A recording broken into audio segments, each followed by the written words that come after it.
Good afternoon, everyone. I'm Jenny Montgomery. Thanks so much for spending part of your day with me. You know what's coming up Sunday, right? Mother's Day. We have a very special Mother's Day show for you today. In fact, it is a Mother's Day 50 years in the making. In May of 1967, a teenager in North Carolina was pregnant, and her parents sent her to live with a relative in Augusta where she would have the baby. That baby would grow up like many other adopted children with questions about her birth family. We brought you the stories in a documentary called Finding Birth Families. And one of the women in that story was Sandra who grew up in a loving and a happy family, but she carried a hole in her heart. Did she die when she gave birth? I don't know. Sandra thinks it should be mandatory for birth mothers to leave their medical history for the baby they're giving up. Without that information, you don't have any way of knowing who you are. You don't know where you came from, and you don't know what your background is. You try to find out on your own, but records are sealed, or if you go on a website, you don't have anything to research with. So where do you start? Sandra's story started October 18, 1967, at St. Joseph Hospital. She was one of 8 baby girls born there that day. Only one left the hospital without a name. And it was baby girl Martin. She believes her birth mother was a teenager from North Carolina, Rebecca Martin. If you Google Rebecca Martin, who probably isn't still Rebecca Martin, you get millions of them. We have Sandra in the studio with us today, and Sandra, that is so painful still to watch, and it makes you tear up, it makes me tear up, because you had run into so many brick walls when we did that story almost 2 years ago. Yeah. And you had searched for so long, but it was a closed, private adoption. Yes. It was very difficult, a lot of brick walls like we talked about before, and honestly, I truly think if I had not done the special 2 years ago that I probably would have given up. You hit so many obstacles and you get so discouraged that at times you ask yourself, are they even still out there? And that was one of the things that we talked about on the show that was a huge fear for me, was whether or not she was still alive. Right. You didn't know if she died giving birth to you, or maybe she had poor health later in life and didn't. You just didn't know. And even though you had children, and unbelievably grandchildren, you still longed to know about your birth mother. I did. I mean, it was always just an empty hole. And that's how I've always described it. It's a hole that you just can't fill with anything else. No matter how wonderful your life is, it doesn't matter. That wonder is always there in the deepest part of your soul. You always want to know where you came from and who you look like and all of those different things. So it's very difficult to live life not knowing that. And I think the older I got, the more urgent the search became, because I was more and more fearful that if she had not died during childbirth, that I'm not getting any younger, she's not getting any younger, so it became more desperate. The search becomes more desperate the older you get. You had to feel like you were just racing the clock at some points. Yeah, just you do. Trying to beat the clock. You do. You feel like you're racing the clock, but then at the same time you feel like you're chasing a ghost. And that's what makes it very, very hard with a closed adoption, is you oftentimes feel like you're chasing a ghost. Everything disappears. There's no information to be found, and it's very, very difficult. Well, in this day and age, you know, decades later, we have a tool now, the internet. Thank goodness. And that turned out to be the great changing point in your life, because you were on one of the adoption websites and suddenly you had a note, you had a message. Absolutely. After doing the show, you had listed several different registries that you could go to, and adopted.com was not one that I had ever gone to before.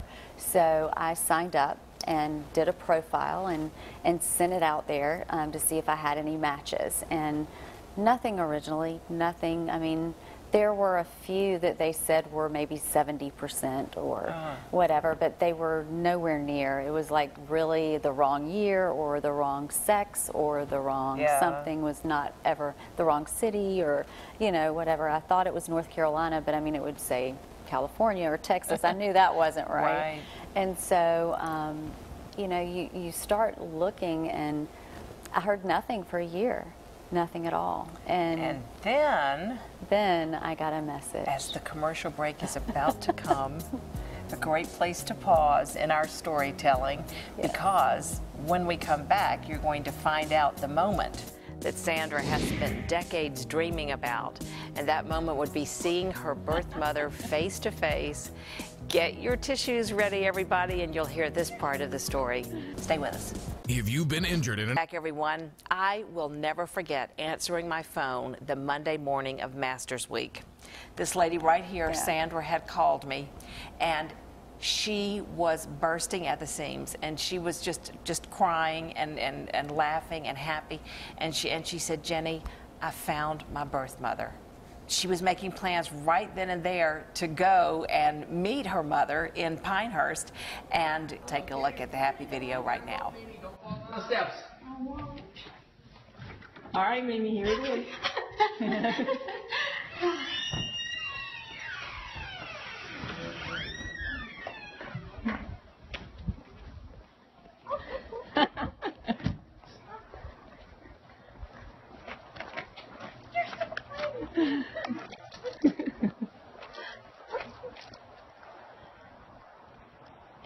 She promised not to cry. I didn't.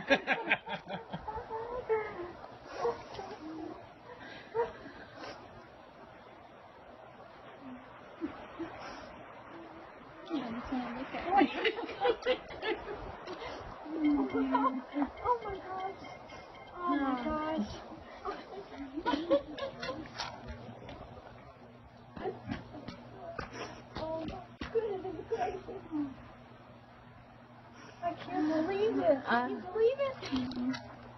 I can't. I'm sorry. I've got to look at her. Oh, look at those eyes. You've got the light blue eyes. So do you. Oh. Do we look like?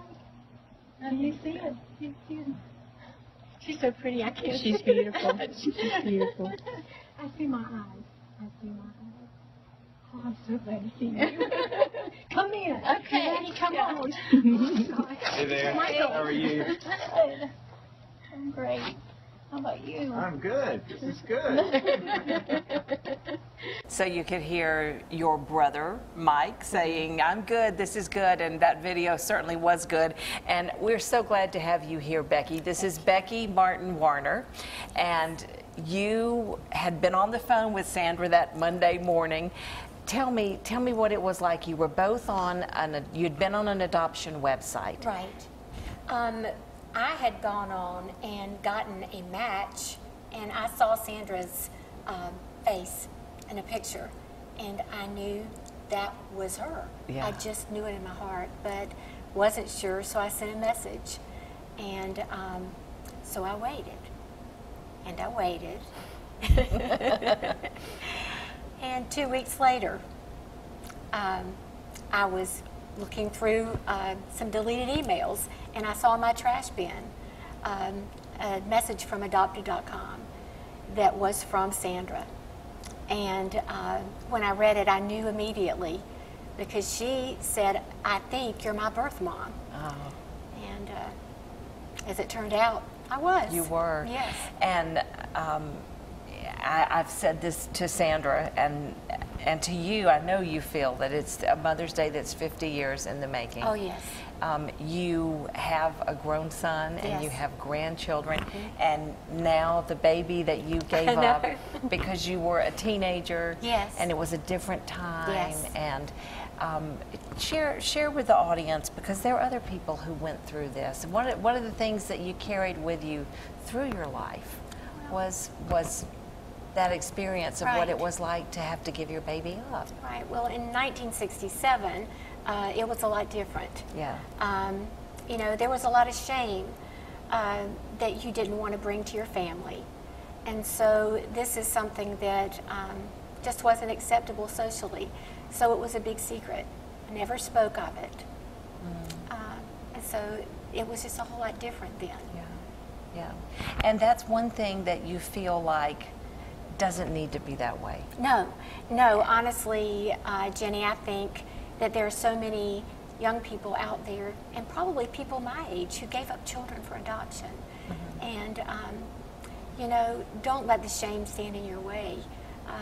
You know, go look, because you never know what you're going to find, but the chances are you'll find your daughter or your son, and you'll have the same kind of results that we did. I think about it, it's sad to think that you felt shame. That's such a strong word, and I know that you use it very thoughtfully, but that has been so replaced with so much joy in this last month. Yes, and you that know, she's alive, right? And that she's here. You finally got to meet each other, right?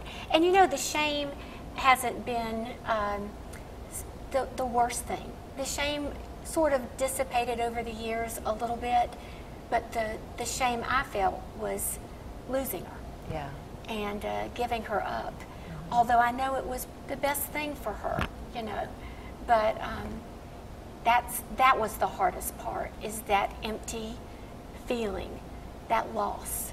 And you told your son just a couple of years ago. Yeah. You just said it was on your heart, and you just called him and said, "There's something I want to tell you." Right. And I told him, I told him the whole story. And he said to me, "Mom, I would never judge you, and just nothing but love, nothing but love," which was very freeing for me. And I knew that with technology, I was getting closer. We had planned a trip. We had planned a trip to Augusta that was supposed to take place a week after Sandra and I met. I was coming, and I was going to beat the bushes down and see if there was anything else out there. But with closed adoptions and the way that was set up back in '67, you just hit brick wall after brick wall. There was no way to find her. If we had not been on the same website at the same time, then it would have never happened.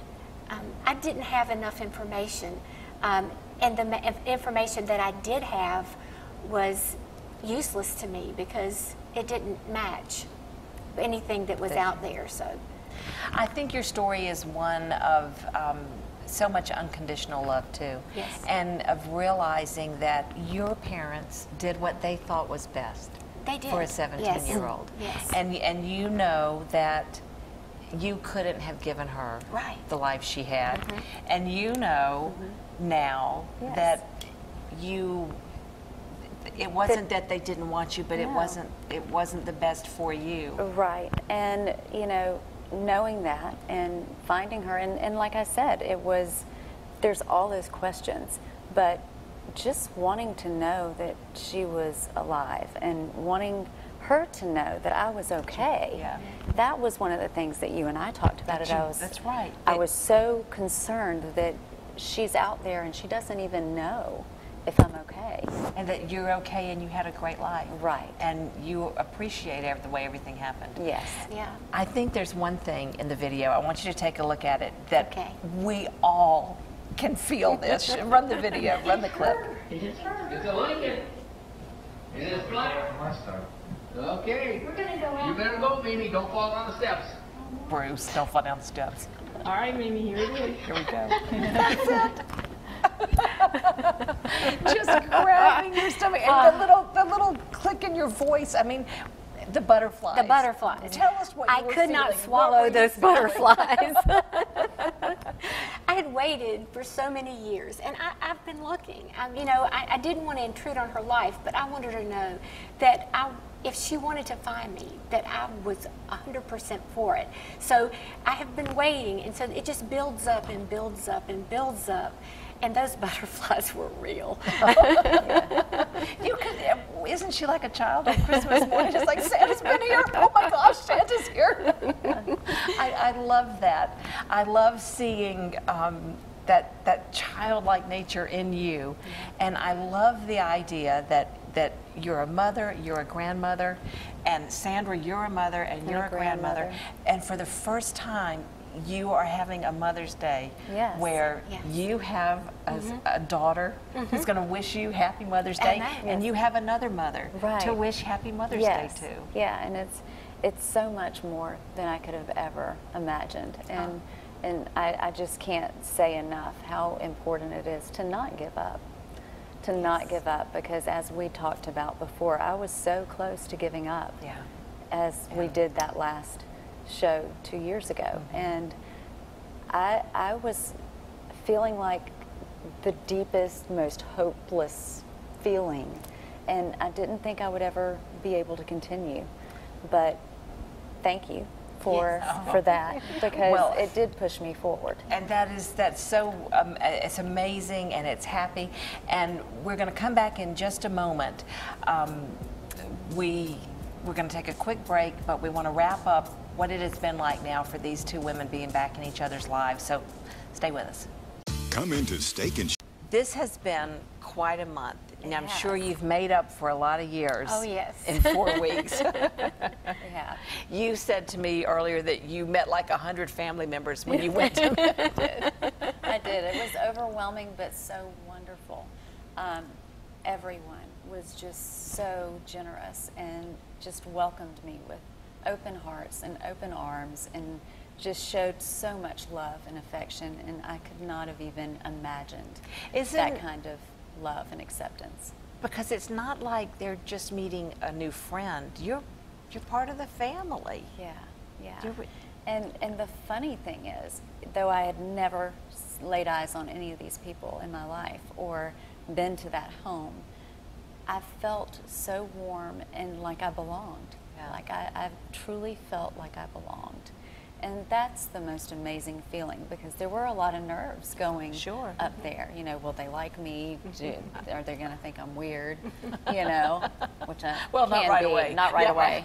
Well, we're weird, so that helped. And for you, you know, suddenly you have Sandra in your life, and Sandra has children. Yes, and that's wonderful. That's the bonus, and that's talking about love and reaching out.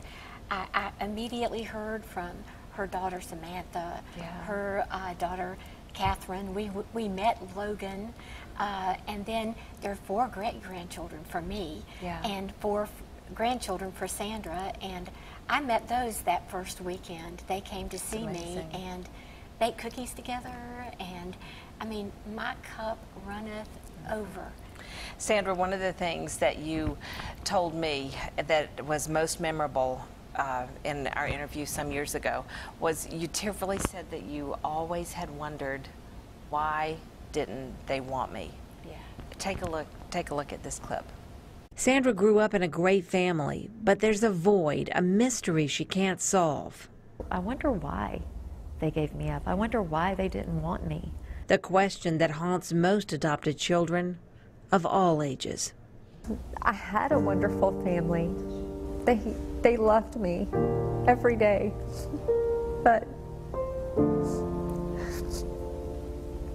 it's still not the same as knowing where you came from. Do I have sisters and brothers out there? Is there someone that thinks I died? Is there somebody that has mourned me for 40-something years? I want to know, is this person out there looking for me too? So to find those answers would really bring it full circle for me. Full circle? Yeah, full circle for sure. It's still so hard to watch, but I did feel so empty for so long, and this is the full circle, and it's been so amazing and beautiful, more than I could have ever dreamed to have. It is so powerful to watch that, and then to see you all hugging, and to know how appreciative and loving you are to Sandra's family, to the Smiths. Yeah. I am so grateful. That's the biggest gift a mother who gives up a child for adoption that you could possibly receive, is knowing that that child is being loved and cared for and given opportunities that you couldn't give her at 17 years old. Yeah. You would want to, but you know you can't. And they did it. And the proof is in the pudding. And she's just more than I could have ever dreamed of. It's such a wonderful story, and thank you both for sharing it with us and for talking about the hard stuff, but encouraging people. And I know that that's the one reason that you are sharing this story, because you know that there can be happy endings. Absolutely. I think that anybody that is out there that has been looking and feels discouraged should continue to look and never give up, because I mean, it's worth it. It's so worth it. It's so worth it. I am between two very special ladies, two lovely women. Can you believe how much they look alike? Isn't that something? And please let me be the first to wish both of you a happy Mother's Day. Thank you. And I hope you spend a lot of special time together. No, we will. We will, definitely. We'll be right back. Mark your calendar. What a special afternoon with Sandra and Becky. It is so heartwarming to see circumstances in life come full circle, as Sandra said. You can see my special report about their reunion this Thursday at 6 and 11 p.m. on WJBF News Channel 6. If you are lucky enough to still have your mom, as I do, I hope you will take time to honor her on this Mother's Day. Pick up the phone. Let her hear your voice. No texting. You can find the link to our documentary, Finding Birth Families, on our website, WJBF.com. Just click the Jennie page. That's our time for now. I'll see you next Tuesday at 12:30 for Jennie.